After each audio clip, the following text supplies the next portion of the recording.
Rahim students, welcome to my YouTube channel digital world view. IT 430 का lesson number 35 है, confidence and sport. अब यहाँ पर ना क्वेश्चन बनता है कि कॉन्फिडेंस और स्पोर्ट में क्या डिफरेंस है। एसोसिएशन में ना दो टर्म्स यूज़ होती हैं। फर्स्ट कौन सी है, कॉन्फिडेंस है, और सेकंड कौन सी है, स्पोर्ट है। अब देखते हैं कॉन्फिडेंस और स्पोर्ट में डिफरेंस क्या है। Confidence mayor how often the relationship holds true. Confidence में क्या मेयर किया जाता है कि जो रिलेशनशिप है किसी दो प्रोडक्ट्स के दरमियान, किसी दो थिंग्स के दरमियान, टू थिंग्स के दरमियान जो रिलेशनशिप है वो कितने टाइम के लिए, जितनी दफ़ा वो अकर हुआ है उन दोनों प्रोडक्ट्स के दरमियान रिलेशनशिप, तो वो कितनी मरतबा वो ट्रू हुआ है। कॉन्फिडेंस में ये चीज़ आ जाती है। और स्पोर्ट में क्या आता है, means what is the percentage of two items occurring together overall, कि जो दो प्रोडक्ट्स हैं, दो आइटम्स हैं, वो इकट्ठे होकर वो अकर हुए हैं, तो उन दोनों की क्या परसेंटेज है, कितनी मरतबा वो ओवरऑल वो दोनों आइटम्स इकट्ठे अकर हुए हैं। मैथमेटिकली इनके फार्मूलाज लिखे हैं, फार्मूला पेपर में आ जाते हैं, MCQs में पूछ ले जाता है। और ये कॉन्फिडेंस और स्पोर्ट जो है ये बच्चों आ जाता है शॉर्ट क्वेश्चन में ना, तो इसकी डेफिनेशन के साथ हमने इसका फार्मूला लास्ट में लिखना होता है गुड ग्रेड्स के लिए। कॉन्फिडेंस क्या है, ट्रांजैक्शन एग्स प्लस मिल्क, और इसके देखिए लास्ट में क्या है, ट्रांजैक्शन हो के एग और मिल्क और बहुत, या फिर एग यूज़ हुआ है, मिल्क हुआ है, या दोनों चीज़ें कंबाइन यूज़ हुई हैं। उनका रिलेशनशिप मतलब कितने टाइम के लिए इनका ट्रू रिलेशनशिप है जब भी ये इकट्ठे अकर हुए हैं। सेकंड है स्पोर्ट में ट्रांजैक्शन एग प्लस मिल्क। अब उसमें क्या था, परसेंटेज बतानी थी जितनी मरतबा ये इकट्ठे अकर हुए हैं, तो लास्ट में क्या इसका आ जाता है, टोटल नंबर ऑफ़ ट्रांजैक्शन के कितने नंबर ऑफ़ ट्रांजैक्शंस हुई थी जब ये दो प्रोडक्ट्स जो हैं, दो आइटम्स हैं, ये इकट्ठे अकर हुए हैं। अब ये जो एसोसिएशन माइनिंग के जो रिज़ल्ट थे ना, इसको यूज़ किया था मार्केटर्स ने। A marketer can take a number of useful steps to set or modify marketing strategy. Confidence और स्पोर्ट का जो रिज़ल्ट आया था, जो रिज़ल्ट है उसको देखते हुए ये क्या थी, कॉन्फिडेंस और रिज़ल्ट एसोसिएशन माइनिंग्स थी। इसके रिज़ल्ट्स को देखते हुए मार्केटर्स ने क्या किया, मल्टीपल नंबर ऑफ़ स्टेप्स लिए अपने मार्केटिंग स्ट्रेटजी को सेटअप करने के लिए, या जो पहले से मार्केटिंग स्ट्रेटजी बनी हुई थी उसको मॉडिफाई करने के लिए क्या किया, मार्केटर्स ने स्टेप्स लिए मल्टीपल। और वो स्टेप्स उन्होंने किस बेस पर लिए थे, कॉन्फिडेंस और स्पोर्ट के जो रिज़ल्ट्स आ रहे थे उनकी बेस पर लिए थे। अब नेक्स्ट है कैरेक्टराइजेशन। कैरेक्टराइजेशन जो यहाँ पर एज इट इज़ लिखा हुआ है, आप लोगों को शायद उसमें थोड़ी कन्फ्यूजन हो, मैं इसको सिंपल वर्ड्स में एक्सप्लेन कर देती हूँ कि कैटेगराइजेशन क्या है।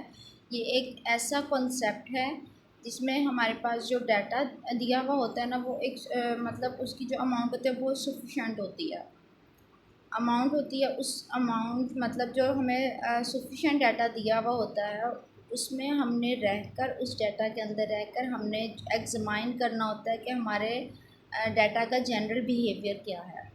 जो हमें डाटा दे देते हैं वो उन्हीं के अंदर हमने रहकर उस डाटा का जो बिहेवियर है वो हमने फाइंड आउट करना होता है, एग्जामाइन करना होता है कि इसका बिहेवियर क्या है। अब यहाँ पर ना एग्जांपल दी हुई है, उस पर क्या करना है, डाटा दिया हुआ है यहाँ पर, उस पर कैटेगराइजेशन टेक्निक अप्लाई करनी है फाइंड करने के लिए जनरलाइज कॉन्सेप्ट को, कि कितने स्टूडेंट जो हैं कंट्री के वो स्टडी कर रहे हैं आर्ट को या साइंस को। अब स्टूडेंट्स नेम आ गया, डिपार्टमेंट आ गया, उसके बाद सिटी ऑफ रेजिडेंस आ गई। कि अब यहाँ पर क्या है, आर्ट्स और साइंस में दो आर्ट्स के स्टूडेंट्स हैं, दो साइंस के। इस तरह क्या करना है कि उनको उनकी कैटेगरीज बना लेने कि इतने परसेंट स्टूडेंट्स जो हैं, ये स्टूडेंट्स आर्ट्स को स्टडी कर रहे हैं और रिमेनिंग स्टूडेंट्स क्या हैं, साइंस को स्टडी कर रहे हैं। तो स्टूडेंट्स किसमें उसमें डिवाइड हो जाएंगे। अब इसमें दो एल्गोरिथम्स यूज़ होते हैं कैरेक्टराइजेशंस में। कौन कौन से एल्गोरिथम हैं, वेरिएंस स्पेस सर्च फर्स्ट, और सेकंड कौन सा है, एट्रीब्यूट ओरिएंटेड इंडक्शन।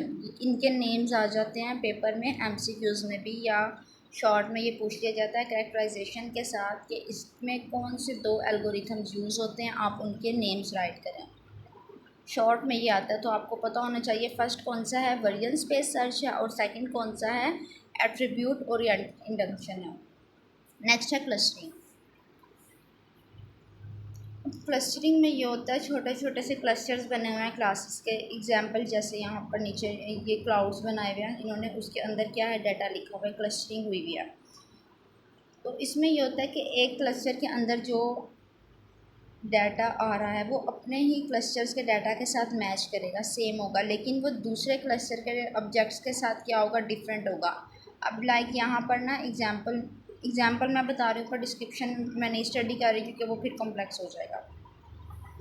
अब एग्जांपल यहाँ पर इन्होंने जो दी हुई है, इसमें क्या है, ये 4 क्लस्टर्स बनाए हुए हैं। अब फर्स्ट में क्या किया हुआ है कि इनकम दी है लेस दैन 1 लाख दी है। अब इस क्लस्टर में ना वो लोग आएंगे जिनकी इनकम है, सैलरी लेस दैन 1 लाख आ रही है। अब सेकंड क्लस्टर में क्या आएंगे, जिनकी इनकम 1 लाख से 2 लाख के दरमियान में आ रही है। अब क्या होगा, जो फर्स्ट क्लस्टर जिनकी इनकम लेस दैन 1 लाख है, वो अपने ही क्लस्टर के लोगों के साथ उनकी सिमिलैरिटीज़ होंगी, सेम मैचिंग कर रहे होंगे। लेकिन वो जो सेकंड क्लस्टर है ना, जिनकी इनकम 1 लाख प्लस है और 1 लाख से 2 लाख के दरमियान है, उनसे वो डिफरेंट होंगे। इसी तरह जो सेकंड क्लस्टर के लोग हैं वो थर्ड वालों से डिफरेंट होंगे, थर्ड वाले फोर्थ वालों से डिफरेंट होंगे। इस तरह एक क्लस्टर के जो ऑब्जेक्ट्स हैं वो सेकंड से डिफरेंट हो गए, लेकिन वो अपने ही क्लस्टर के ऑब्जेक्ट्स के साथ क्या होगी, उनकी सिमिलैरिटीज़ होंगी, वो सेम होंगे। क्लस्टरिंग में ये चीज़ है। डेफिनेशन इसकी लिखी हुई है, उसमें भी यही बात डिटेल बताई गई है कि सेम क्लस्टर्स होंगे, उनकी सिमिलैरिटीज़ सेम होंगी। अदर क्लस्टर के ऑब्जेक्ट के साथ उनकी सिमिलैरिटीज़ डिसिमिलर होंगी, सेम नहीं होंगी। It serve as pre processing steps for other algorithm. यहाँ पर एमसीक्यूज बनता है कि प्री प्रोसेसिंग स्टेप्स को कौन सर्व करता है, तो वो क्लस्टरिंग है। For other algorithm such as classification and categorisation. Classification previous lecture में था, लेक्चर नंबर 34 में। कैटेगराइजेशन इसी लेक्चर में स्टार्ट में स्टडी कर चुके हैं। अब इसमें जो एल्गोरिथम यूज़ होता है ना, वो के मीन्स एल्गोरिथम यूज़ होता है। इसमें भी पूछा जाता है कि क्लस्टरिंग में कौन सा एल्गोरिथम यूज़ होता है, तो आप लोगों को पता होना चाहिए कि इसमें के मीन्स एल्गोरिथम यूज़ हो रहा है। नेक्स्ट है टॉपिक इसका लेसन नंबर 35 का, ऑनलाइन एनालिटिकल प्रोसेसिंग। अब ऑनलाइन एनालिटिकल प्रोसेसिंग में क्या होता है, ये यूज़ करता है डोमेन नॉलेज को। समराइज में इसको करके आपको एक्सप्लेन कर रही हूँ। इसका मेन जो फंक्शन है कि ये यूज़ करता है डोमेन नॉलेज को शो करने के लिए डाटा को डिफरेंट लेवल्स पे, मतलब डिफरेंट लेवल्स आ गए हैं उसमें डाटा को ये डिटेल में शो करता है, एक्सप्लेन करता है, प्रेजेंट करता है। किसको यूज़ करते हुए, उस डाटा की डोमेन नॉलेज को यूज़ करते हुए, कि उसका बैकग्राउंड नॉलेज क्या है डोमेन का, उसकी बेसिस पे ये प्रेजेंट करता है डाटा को डिफरेंट लेवल पर। अब जैसे डाटा माइनिंग है ना, ये उस तरह से नहीं है। डाटा माइनिंग में क्या होता था कि वो पैटर्न्स प्रोवाइड करते थे प्रिडिक्शंस के, कि ये प्रिडिक्शंस हो सकती हैं, लेकिन इसमें ऐसा नहीं होता। ये it is different form data mining. ये क्या है, एक डिफरेंट फॉर्म है डाटा माइनिंग की। डाटा माइनिंग की तरह ये नहीं है। ये क्या करता है, कोई भी पैटर्न्स प्रोवाइड नहीं करता प्रिडिक्शंस बनाने के लिए। Information stored in database can be presented view in convenient format। Convenient form में क्या होता है, जो भी हमारे पास डेटाबेस में इंफॉर्मेशन स्टोर है वो व्यू कर सकते हैं हम। The result of OLAP is displace in the form of data cubes. इसमें जो रिजल्ट्स होता है वो किस फॉर्म में डिस्प्ले होता है, डाटा क्यूब की फॉर्म में। यहाँ पर MCQs बनता है कि OLAP फर्स्ट के स्टैंड किस पे करता है, तो वो पता होना चाहिए कि ऑनलाइन एनालिटिकल प्रोसेसिंग है। सेकंड में इसकी डेफिनेशन आ गई। डेफिनेशन लाजमी नहीं, अगर पूछी जाती तो आपने यही वाली लिखनी है। आप जैसे मैंने आपको एक्सप्लेन कर दिया ना कि ये डिफरेंट डोमेन नॉलेज को यूज़ करते हुए डिफरेंट लेवल्स पर क्या करता है, डाटा को डिटेल में प्रेजेंट करता है, व्यू करवाता है डाटा को। आप इस तरह से सिंपली अपने वर्ड्स में इसको लिख सकते हैं। और ये डाटा माइनिंग की तरह नहीं होता, इसमें प्रिडिक्शंस नहीं प्रोवाइड की जाती, कोई ऐसा पैटर्न नहीं प्रोवाइड किया जाता। तो जो प्रिडिक्शंस बनाए और इसमें डाटा किसकी फॉर्म में डिस्प्ले होता है, क्यूब्स की फॉर्म में डिस्प्ले होता है। ये 3 पॉइंट्स इनफ हैं इसके लिए लिखने के लिए। और फिर लास्ट में इसका आ जाता है कि कौन सा एल्गोरिथम इसमें यूज़ होता है।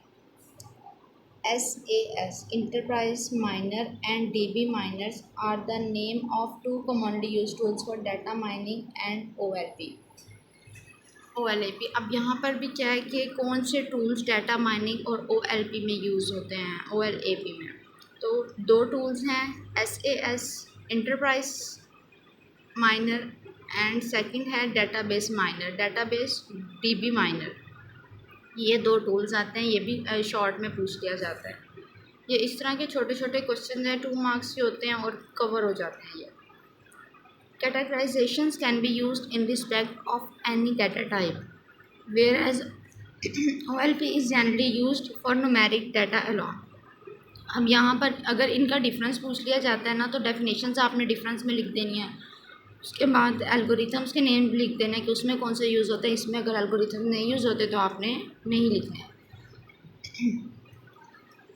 और इसमें आता है कि जो यूज़ होता है ये किसमें, कोई भी कैटेगराइजेशन में क्या होता है कि कोई भी डाटा टाइप यूज़ होती है, लेकिन OLP में क्या होता है, सिर्फ न्यूमेरिक डाटा को हम यूज़ कर सकते हैं। हम कोई भी जो करैक्टर्स आ गए या स्ट्रिंग्स की फॉर्म में डाटा हम उसको यूज़ नहीं कर सकते, लेकिन कैटेगराइजेशन में क्या है, हमारे पास हर तरह की डाटा टाइप जो होती है हम उसको यूज़ कर सकते हैं। नेक्स्ट है lesson number 36 electronic data integration. ये काफ़ी ज़्यादा इंपॉर्टेंट टॉपिक है, ये मैं इंशाल्लाह आप लोगों से नेक्स्ट वीडियो में डिस्कस करती हूँ। यूट्यूब चैनल को सब्सक्राइब करें, वीडियो को लाइक करें और डिस्क्रिप्शन में व्हाट्सएप ग्रुप का लिंक है, वो आप ज्वाइन करके PDF फाइल ले सकते हैं।